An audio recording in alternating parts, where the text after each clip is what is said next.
അമേരിക്കയിലെ സാൻ ഫ്രാൻസിസ്കോയിലെ ഏറ്റവും പ്രധാനപ്പെട്ട വളരെ പ്രസിദ്ധമായ ഒരു സൂയിസൈഡ് പോയിന്റാണ് ഗോൾഡൻ ഗേറ്റ് ബ്രിഡ്ജ് എന്ന് പറഞ്ഞൊരു ബ്രിഡ്ജ്, ഒരു പാലം. 1937 അത് ഔദ്യോഗികമായിട്ട് തുറക്കുന്നത്. അതിനുശേഷം ഏകദേശം 2000-ലേറെ മരണങ്ങളാണ് ആത്മഹത്യയായിട്ട് അവിടെ നടന്നിട്ടുള്ളത്. ലോകത്ത് ഏറ്റവും കൂടുതൽ ആത്മഹത്യ നടക്കുന്ന സ്ഥലമാണ്. വളരെ അപൂർവമായി ചില വ്യക്തികൾ മാത്രമേ ആ സൂയിസൈഡ് ശ്രമത്തിന് ശേഷം രക്ഷപ്പെട്ടതായിട്ട് ലോകത്ത് കാണാൻ കഴിയത്തുള്ളൂ. അങ്ങനെ രക്ഷപ്പെട്ട ഒരാളാണ് കെൽവിൻ ഹൈൻസ് എന്ന് പറയുന്നൊരു വ്യക്തി. പക്ഷെ അയാൾ അതിനുശേഷം പറയുന്നൊരു കാര്യമുണ്ട്. ഞാൻ ആത്മഹത്യയ്ക്ക് വേണ്ടി തീരുമാനിച്ച് താഴേക്ക് ചാടിക്കഴിഞ്ഞ നിമിഷം എൻ്റെ മനസ്സിൽ ഒറ്റ ആഗ്രഹം ഉണ്ടായിരുന്നുള്ളൂ, രക്ഷപ്പെടണമെന്ന് മാത്രം, ജീവിക്കണമെന്നുള്ള ആഗ്രഹമായിരുന്നു എനിക്കുണ്ടായിരുന്നത്. പക്ഷേ മരണമാണ് മുമ്പിൽ, മരിക്കുമെന്ന് ഉറപ്പിച്ചിരുന്നു. പക്ഷേ വളരെ അത്ഭുതകരമായ ഒരു രക്ഷപ്പെടൽ എനിക്കുണ്ടായി. പക്ഷെ അന്ന് ആ ദിവസത്തെക്കുറിച്ച് അയാൾ പറയുന്നുണ്ട്. ഞാൻ അന്ന് ആത്മഹത്യ ചെയ്യാൻ തീരുമാനിച്ച വലിയ ഒരു വിഷാദത്തിന് അടിമപ്പെട്ട് വലിയ ദുഃഖത്തോടു കൂടിയാണ് ഞാൻ എന്ത് ചെയ്യുന്നത്, ആ ബ്രിഡ്ജിലേക്ക് ചെല്ലുന്നത്, ഗോൾഡൻ ഗേറ്റ് ബ്രിഡ്ജ് എന്ന് പറയുന്ന ബ്രിഡ്ജിലേക്ക് ചെല്ലുന്നത്. പക്ഷെ അന്ന് ഞാൻ വീട്ടിൽ നിന്നിറങ്ങി ആ സൂയിസൈഡ് പോയിന്റിൽ നിന്ന് ചാടാൻ തുനിയുന്നതിന് മുമ്പ് എത്രയോ മനുഷ്യരെ ഞാൻ കടന്നുപോയി. ഞാൻ വിതുമ്പുന്നുണ്ടായിരുന്നു. ഒരു ആത്മഹത്യ ഉറപ്പിച്ച മനുഷ്യൻ്റെ എല്ലാ സങ്കടങ്ങളും എനിക്കുണ്ടായിരുന്നു. എൻ്റെ മുഖം മ്ലാനമായിരുന്നു, എൻ്റെ കണ്ണുകൾ നിറയുന്നുണ്ടായിരുന്നു. പക്ഷേ എന്നെ കണ്ടവരാരും എന്നോട് നിങ്ങൾ എന്താണ് സങ്കടപ്പെടുന്നത്, നിങ്ങൾ എന്താണ് വിഷമിച്ചിരിക്കുന്നത് എന്ന് എന്നെ കേൾക്കാൻ ഒരാൾ പോലും എന്നെ കേൾക്കാൻ തയ്യാറായിട്ടുണ്ടായിരുന്നില്ല. എന്നെ അന്ന് ആരെങ്കിലും ഒരാൾ കേട്ടിരുന്നുവെങ്കിൽ ഞാൻ ആ ശ്രമം നടത്തില്ലായിരുന്നു. ഒരിക്കലും ഞാൻ ആ ശ്രമമേ നടത്തുമായിരുന്നില്ല എന്നല്ല പറയുന്നുണ്ട്. അത് മാത്രമല്ല, ഇപ്പോൾ ഒരു കാര്യം കൂടെ ചേർത്ത് വെക്കുന്നുണ്ട്. സത്യത്തിൽ ഒരു മനുഷ്യനും ജീവിതം അവസാനിപ്പിക്കാൻ ഒരു മനുഷ്യനെ കൊണ്ടുമാവില്ല. കാരണം ജീവിച്ച് മോഹം തീരുന്ന മനുഷ്യനെ ലോകത്ത് കാണാൻ കഴിയില്ല. പിന്നെ എന്തുകൊണ്ട് ആത്മഹത്യ എന്ന് ആലോചിക്കുമ്പോൾ ആ നിമിഷത്തെ വേദനയെ മറികടക്കുക എന്നത് മാത്രമാണ് ഓരോ സൂയിസൈഡ് ചെയ്യുന്ന വ്യക്തിയുടെയും താല്പര്യം എന്നുള്ളത്.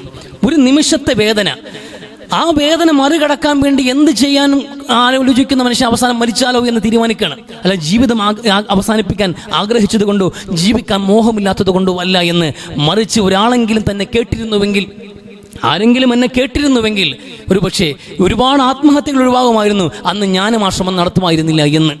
ഈ കാതുകൾ, അള്ളാഹു നമുക്ക് നൽകിയ 2 കാതുകളുണ്ടല്ലോ, ഈ 2 കാതുകൾ കേൾക്കാൻ വേണ്ടി ഉപയോഗിച്ചില്ല എങ്കിൽ അതാണ് ഏറ്റവും നികൃഷ്ടമായ ജീവിതാവസ്ഥ എന്ന് പറയുമ്പോൾ അതിനോട് ചേർത്ത് വെക്കേണ്ട മഹത്തായ ഒരു കാര്യം ഇതാണ്: പരസ്പരം കേൾക്കാൻ മനുഷ്യനെ കൊണ്ട് കഴിയണം. ഈ മനുഷ്യന് പരസ്പരം കേൾക്കാൻ കഴിയണം. ഇന്ന് ഏറ്റവും വലിയ സ്റ്റഡി നടക്കുന്നൊരു മേഖലയാണ് ആക്റ്റീവ് ലിസണിങ് എന്നുള്ളത്. മനുഷ്യൻ പരസ്പരം കേൾക്കുക എന്നുള്ളത് കെട്ടുറപ്പുള്ള ബന്ധങ്ങൾക്ക്, ജീവിത ബന്ധങ്ങൾക്ക് ഏറ്റവും അനിവാര്യമായ ഒന്ന് പരസ്പരം കേൾക്കുക എന്നുള്ളതാണ്. നമുക്കിന്ന് കേൾക്കാൻ കഴിയുന്നില്ല. 1000 ഉണ്ട് മനുഷ്യരെ പറയാൻ നമുക്ക് എല്ലാവർക്കും, 1000കണക്കിന് കാര്യങ്ങൾ നമുക്ക് പറയാനുണ്ട്. പക്ഷേ ആരെയും കേൾക്കാൻ സമയമില്ല, താല്പര്യമില്ല. എത്ര കഷ്ടമാണ് ഈ അവസ്ഥ ആലോചിക്കണം. നിങ്ങൾക്കറിയുമോ, റസൂലിനെ കുറിച്ച് വിമർശനം പറയുന്ന ആൾക്കാർ,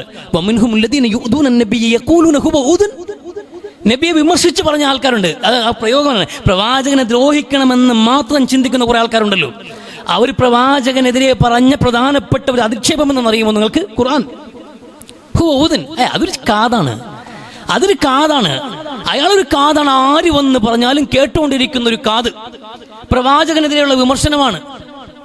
ആര് വന്നാലും അത് നമ്മൾ കണക്കാക്കിയത്, നമ്മൾ മനസ്സിലാക്കി വെച്ചത് ഇനി നേരെ വിപരീതമാണ് ഈ പ്രയോഗം തന്നെ.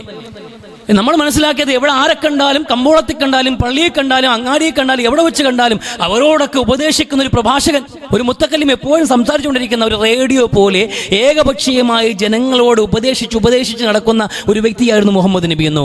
അല്ല മനുഷ്യരെ, അതിലേറെ കേൾക്കുന്നവനായിരുന്നു മുഹമ്മദ് നബി സ്വല്ലല്ലാഹു അലൈഹി വസല്ലം. അത് ആക്ഷേപം വന്നത്. ആര് വന്ന് സംസാരിക്കായിരുന്നാലും കേട്ടുകൊണ്ടിരിക്കുക മനുഷ്യനെന്ന്. റസൂലിനോട് ഖുർആൻ പറഞ്ഞ മറുപടി എന്താണ്? നബി പറഞ്ഞു കൊടുക്കുക, എന്ന് പറഞ്ഞു കൊടുക്കുക. നബി, അതെ നബിയെ പറഞ്ഞു കൊടുക്കുക, കാത് തന്നെയാണ് ഞാൻ കാത് തന്നെയാണ്, ജനങ്ങളുടെ നന്മ കേൾക്കുന്ന കാത് എന്ന്, നല്ലത് കേൾക്കുന്ന കാതാണ് ഞാനെന്ന് മുഹമ്മദ് നബി സ്വല്ലല്ലാഹു അലൈഹി വസല്ലമയെ കുറിച്ച് ഖുർആൻ പ്രവാചകനെ കൊണ്ട് പറയുകയാണ്. ആര് വന്ന് പറഞ്ഞാലും കേൾക്കൂടോ മനുഷ്യൻ. വഴിയിൽ നിന്നൊരു വൃദ്ധ സ്ത്രീ ഓടി വന്ന് പ്രവാചകന്റെ കൈ പിടിച്ചിട്ട് കഥ പറഞ്ഞപ്പോ നിമിഷങ്ങൾ നീണ്ടുപോയി, മണിക്കൂറുകളോളം കടന്നുപോയിട്ടും പ്രവാചകൻ ഇടയ്ക്ക് കയറി ഒരു വാക്ക് പറയാതെ ആ വൃദ്ധ സ്ത്രീകൾക്ക് വേണ്ടി നിന്നു കൊടുത്തു. അവർ പറയുന്നതെല്ലാം കേട്ടു. അവർ പറയുന്നതെല്ലാം റസൂൽ കേട്ടുകൊണ്ടിരിക്കുകയാണ്. കേൾക്കണം മനുഷ്യരെ. ഒരുപാട് മനുഷ്യർ നമ്മൾ പരസ്പരം കേൾക്കാറില്ല. ഏറ്റവും പ്രധാനമായിട്ട് നമ്മുടെ കൂട്ടത്തിൽ നിന്ന് എത്ര മനുഷ്യർ ആത്മഹത്യ ചെയ്യുന്നത്? ഒരു നിമിഷത്തെ ആവേശത്തിൽ, ഒരു നിമിഷത്തെ വിഷാദത്തിന്റെ പേരിൽ ഇന്ന് നമ്മൾ നേരിടുന്ന ഏറ്റവും വലിയ പ്രശ്നമാണ് വിഷാദം എന്നുള്ളത്. ആങ്സൈറ്റിയും ഡിപ്രഷനും മനുഷ്യനെ വല്ലാണ്ട് കീഴടക്കിയിരിക്കുന്നു. അതിനേറ്റവും പ്രധാനപ്പെട്ട കാരണം അറിയുമോ? പങ്കിടാൻ ആളില്ല. പാർട്ട്ണർമാരെന്ന് പറഞ്ഞിട്ട് ഒരുപാടുണ്ട്. ബിസിനസ്സിൽ പാർട്ട്ണർമാരുണ്ട്, ജീവിത പങ്കാളി, ലൈഫ് പാർട്ട്ണർ എന്ന് പറഞ്ഞിട്ട് ഭാര്യയും ഭർത്താവും ഉണ്ട്, മക്കൾ, വീട്ടിനകത്ത് ഒരുപാട് പേരുണ്ട്. എവിടെ നോക്കിയാലും ഷെയറാ, നമ്മൾ പങ്കാളി എന്ന് പറയാൻ എല്ലായിടത്തും ആളുണ്ട്. പക്ഷെ നമ്മുടെ സങ്കടങ്ങൾ കേൾക്കാൻ, നമ്മുടെ വിഷമങ്ങൾ കേൾക്കാൻ ആരുമില്ല. ഇതൊരു ഗതിയാണ്. നമ്മൾ ആലോചിച്ച് ഏറ്റവും പ്രധാനമായിട്ടും ഒരു കുടുംബത്തിൽ മുഴുവൻ ഷോൾഡർ ചെയ്തുകൊണ്ട് പോകുന്ന കുടുംബനാഥന്മാരുണ്ടല്ലോ, നമ്മളെ ജീവിതത്തിന്റെ ഗൗരവക്കാർ. എല്ലാവർക്കും പറയാനുള്ള അവരോടാ. വാപ്പയും ഉമ്മയും അവരുടെ ആവശ്യങ്ങൾ പറയും, ഭാര്യ അവരുടെ ആവശ്യങ്ങൾ പറയും, മക്കളും ആവശ്യങ്ങൾ പറയും. എല്ലാവരും ആവശ്യങ്ങളും കേട്ടിട്ട് അതിൽ ചിലതൊക്കെ പൂർത്തീകരിക്കാൻ വേണ്ടി മനുഷ്യൻ നടത്തുന്ന മിഷന്റെ പേരാണ് ജീവിതം. ഇതിനിടയിൽ ആ താളം തെറ്റിപ്പോകും. ഈ എല്ലാം നടത്തിക്കൊണ്ട് പോകുന്ന മനുഷ്യന് അവിടെ നിന്ന് വായിച്ച് ഇവിടെ നിന്ന് വായിച്ച് അവരെ പിടിച്ച് ഇവരെ പിടിച്ച് ഇങ്ങനെയൊക്കെ ഒരു തരത്തിൽ ജീവിതം ഒട്ടിച്ച് മുന്നോട്ട് കൊണ്ടുപോയിട്ടിരിക്കുകയാണ്. ഓടിച്ച് മുന്നോട്ട് പോകുമ്പോൾ ഒരു സമയത്ത് അയാൾ അവശനായി പോകും, ക്ഷീണം ബാധിക്കും. പക്ഷെ അയാളെ സഹായിക്കാൻ ചിലപ്പോൾ നമ്മളെ കൊണ്ട് കഴിഞ്ഞൊന്നുമില്ല. വാപ്പയുടെ മുമ്പിൽ ഇരുന്നിട്ട് വാപ്പ എന്തൊക്കെയാണ് പ്രശ്നങ്ങൾ, എന്തെങ്കിലും ബുദ്ധിമുട്ടുണ്ടോ, ഞെരുക്കമുണ്ടോ എന്ന് നമ്മൾ പറയും. വാപ്പ നമ്മളോടൊന്നും പറയില്ല, ഭർത്താവ് അത്തരം കാര്യങ്ങൾ നമ്മൾ പങ്കുവെക്കില്ല, നമ്മുടെ മകൻ നമ്മളോട് ഇത്തരം വിഷയങ്ങൾ ഷെയർ ചെയ്യില്ലെന്ന്. ഒരു നിമിഷം അയാളോട് ചോദിച്ചു നോക്കണം, ഒരുപാട് സംസാരിക്കാനുണ്ടാവും. കൂട്ടുകാർ പോലും ജീവിത പ്രശ്നങ്ങൾ കേൾക്കാൻ താല്പര്യമില്ല. അതിൽ കൂട്ടുകാർക്ക് പോലും കളിയും തമാശയും രസങ്ങളും അടിച്ചുപൊളി വർത്തമാനങ്ങളും അടിച്ചുപൊളി ആഘോഷങ്ങളും അത്തരം യാത്രകളും അല്ലാതെ കൂട്ടുകാരൻ്റെ സങ്കടം കേട്ട ഏതെങ്കിലും കൂട്ടുകാരെന്ന് കാണാൻ കഴിയൂ? ഗ്രൂപ്പുകൾ പലതുമുണ്ട്. എന്നാൽ ടൂറ് പോകാൻ ഗ്രൂപ്പുണ്ട് കൂട്ടുകാർക്ക്. അതുമായി ബന്ധപ്പെട്ട് ഗെയിമുകൾ കളിക്കാൻ, കളികളുമായി ബന്ധപ്പെട്ട് ടർഫുകൾ ബുക്ക് ചെയ്യുന്നതുമായി ബന്ധപ്പെട്ട് പലതരത്തിൽ കൂട്ടുകെട്ടുകളുണ്ട്. അതിനുവേണ്ടി ഗ്രൂപ്പുകളുണ്ട്. പ്രശ്നങ്ങൾ കേൾക്കാൻ വേണ്ടിയിട്ട്, സങ്കടങ്ങൾ പങ്കുവെക്കാൻ വേണ്ടി കൂട്ടുകാരുമില്ല, കൂടപ്പിറപ്പുകളുമില്ല, കൂടെ ജീവിക്കുന്നവളും ഇല്ലാത്തൊരു സാഹചര്യത്തിൽ മനുഷ്യൻ കടന്നു പോകുന്നത്. എന്താണ് മനുഷ്യൻ ഈ രണ്ട് കാതുകൾ അല്ലാഹു നൽകിയത്? കേൾക്കാനല്ലേ? കേൾക്കാനുള്ള ക്ഷമയെ തീരെ നഷ്ടപ്പെട്ടു പോയി എന്നുള്ളതാണ് ഏറ്റവും വലിയ സങ്കടം. എത്ര ആത്മഹത്യകൾ നമ്മുടെ കാതുകൾ ചെയ്തിട്ടുണ്ടെന്നറിയുമോ? എത്ര പേരെ കൊന്ന കാതുകളാണ് നമ്മൾ കൊണ്ടു നടക്കുന്നതെന്നറിയുമോ? നമ്മളെ ചുറ്റുമുള്ള പല മനുഷ്യരും ആത്മഹത്യ ചെയ്ത് കടന്നു പോയപ്പോൾ, അവർ മരിച്ചു വീണപ്പോൾ അവരെ കേൾക്കാൻ നമ്മൾ ഈ രണ്ട് കാതുകൾ കൊടുത്തിരുന്നെങ്കിൽ ആ സംഭവം ഉണ്ടാകുമായിരുന്നില്ല. അവർ സങ്കടം കുറയ്ക്കാൻ നിങ്ങളെ കൊണ്ട് കഴിയില്ല, ആ പ്രശ്നം പരിഹരിക്കാൻ നിങ്ങളെ കൊണ്ട് കഴിഞ്ഞു എന്ന് വരില്ല. പക്ഷേ നിങ്ങൾ കേട്ടിരുന്നുവെങ്കിൽ അവളുടെ ഭാരം കുറയുമായിരുന്നു. ഒരു കഥയുണ്ട്. ഒരു കഥയിൽ ഒരു പെൺകുട്ടിയുടെ ജീവിത കഥ പറയുന്നുണ്ട്. ക്ലേശം പിടിച്ച കുടുംബ ജീവിതമാണ്. മക്കളെയും കുടുംബവും ഗൃഹനാഥനെയും ഒക്കെ നോക്കണം. ആഴ്ചയിൽ ഒറ്റയ്ക്ക് കിടന്ന് പണിയെടുത്ത് തളരും അവള്. അവൾക്ക് സങ്കടങ്ങളും പരിഭവങ്ങളും പറയാൻ പോലും ഭർത്താവിനെ കിട്ടാറില്ല, മക്കളെ കിട്ടാറില്ല. അവൾ അങ്ങനെ സങ്കടപ്പെട്ടിരിക്കും. പക്ഷേ ആഴ്ചയിൽ ഒരു ദിവസം അവൾ ദൂരെയുള്ള ഗ്രാമത്തിൽ അമ്മയെ കാണാൻ വേണ്ടി പോകും. അമ്മ വയസ്സായ അവളാണ്, അവൾ ഹെൽപ്ലെസ് ആണ്, ഇവളെ സഹായിക്കാൻ അവളെ കൊണ്ട് കഴിയില്ല അമ്മ. പക്ഷെ എന്നാൽ പോലും ആഴ്ചയിൽ അവൾ അവിടെ പോയിട്ട് അല്പനേരം അമ്മയോടൊപ്പം ചിലവഴിക്കും. സങ്കടങ്ങളൊക്കെ പറയും, വിഷമങ്ങൾ പറയും, ജീവിതത്തിന്റെ ക്ലേശങ്ങളെ കുറിച്ച് പങ്കിടും. പക്ഷെ തിരിച്ചു വരുമ്പോൾ വലിയൊരു ഊർജ്ജം ഉണ്ടാകും. ഒന്നും പരിഹരിച്ചിട്ടില്ല. പക്ഷെ കേൾക്കാൻ രണ്ട് കാതുകൾ മാത്രം ആ അമ്മയ്ക്കുണ്ടായിരുന്നു.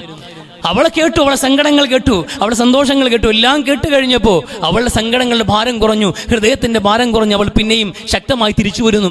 ഓരോ മനുഷ്യനും ജീവിതത്തിലേക്ക് തിരിച്ചു വരാൻ, അവർക്ക് സ്ഥൈര്യം കൊടുക്കാൻ നമ്മുടെ ഈ കാതുകൾക്ക് കഴിയും. പക്ഷെ നമ്മൾ കേൾക്കാൻ തയ്യാറല്ല. അന്യോന്യം കേൾക്കണം മനുഷ്യരെ. അതുകൂടിയാണ്, അതിനുവേണ്ടി കൂടിയാണ് ഈ കാതുകൾ അള്ളാഹു നൽകിയിട്ടുള്ളത് എന്ന് നന്നായിട്ട് നമ്മൾ മനസ്സിലാക്കുക. കേൾക്കാൻ കഴിയണം. അള്ളാഹുവിൻ്റെ പ്രവാചകന്റെ മുമ്പിലേക്ക് വന്ന ഖൗല എന്ന സഹാബി വനിത, അവരെ ഭർത്താവുമായി ബന്ധപ്പെട്ട ഒരു വിഷയം അടക്കം പറഞ്ഞ് സ്വകാര്യമായി പ്രവാചകന്റെ മുമ്പിൽ പറയുമ്പോൾ അകത്തിരുന്ന് ആയിഷ പറയാണ്, അകത്തിരുന്ന് എനിക്ക് പോലും ചില വാക്കുകൾ കേൾക്കാമായിരുന്നു, പക്ഷേ ചിലതൊന്നും വ്യക്തമല്ല. അത്രയും ഗോപ്യമായി, അത്രയും രഹസ്യമായി റസൂലിനോട് പറഞ്ഞു. റസൂൽ അവളുടെ സങ്കടങ്ങൾ ആദ്യം മുതൽ അവസാനം വരെയും കേട്ടിരുന്നു. എന്ത് മറുപടി പറയണമെന്ന് ആലോചിക്കുമ്പോഴാണ് എന്ന് അടക്കം പറഞ്ഞ അവളുടെ സങ്കടങ്ങളെ അള്ളാഹു കേട്ടു എന്ന് പറയൂ എന്ന് വിശുദ്ധ ഖുർആൻ.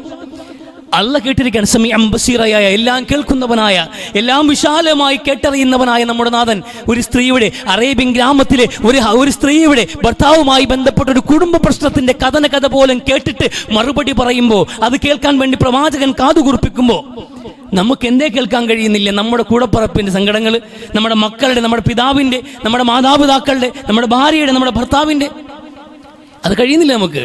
നമ്മൾ ഇനി കേൾക്കുന്നവരെ എങ്ങനെ കേൾക്കുന്നത്, അതുകൂടി പറഞ്ഞ് അവസാനിപ്പിക്കും. ഒരുപാട് സമയമായി. കേൾക്കുന്നവർ പോലും എങ്ങനെ ഒരു ആംഗ്യ ഭാഷയിൽ ശബ്ദമുണ്ടാക്കുകയോ കയ്യോ കാലോ ആണ്. എപ്പോഴും നമ്മുടെ ശ്രദ്ധ മൊബൈലല്ലേ? നമ്മൾ ചെയ്യുന്ന ജോലിയിൽ നിന്നും മാറ്റി കണ്ണോ കാതുകളോ ശ്രദ്ധ മാറ്റിയിട്ട് നമ്മൾ ഒരാളെ കേട്ടിട്ടുണ്ടോ ഈ സമീപകാലത്ത് എപ്പോഴെങ്കിലും? ഒരാളൊരു കാര്യം പറയുമ്പോൾ, തൻ്റെ ഭാര്യ വീട്ടിൻ്റെ ആവശ്യങ്ങൾ പറയുമ്പോൾ പോലും അശ്രദ്ധമായി പോകാതിരിക്കാൻ ഗൗരവത്തോടെ ശ്രദ്ധിച്ചിരുന്നു മുഹമ്മദ് നബി സല്ലല്ലാഹു അലൈഹി വസല്ലം. വീട്ടിലെ അവശ്യ സാധനങ്ങളെ കുറിച്ച് പറയുമ്പോഴും അവൾ പറയുന്നത്, ഞാൻ നിന്നെ മാത്രമാണ് ശ്രദ്ധിക്കുന്നത് എന്ന് അവൾക്ക് തോന്നുന്ന അവസ്ഥയിലെ കേൾക്കുക. അതാ രീതി. ഒരാളൊരു കാര്യം പറയുമ്പോൾ അത്ര ഗൗരവമുള്ളതാവട്ടെ, ചെറിയ നിസ്സാരമായ കാര്യമാകട്ടെ, അവർ ശ്രദ്ധിക്കണം. മനുഷ്യരെ അവർ ശ്രദ്ധിക്കാറില്ല. ഭാര്യ പറഞ്ഞാൽ ശ്രദ്ധയില്ല, മക്കൾ പറയുമ്പോൾ ശ്രദ്ധയില്ല. നിങ്ങൾ പിന്നെ ആർക്ക് വേണ്ടി ജീവിക്കുന്നേ? ആരെയാണ് നിങ്ങൾക്ക് കേൾക്കാനുള്ളത്?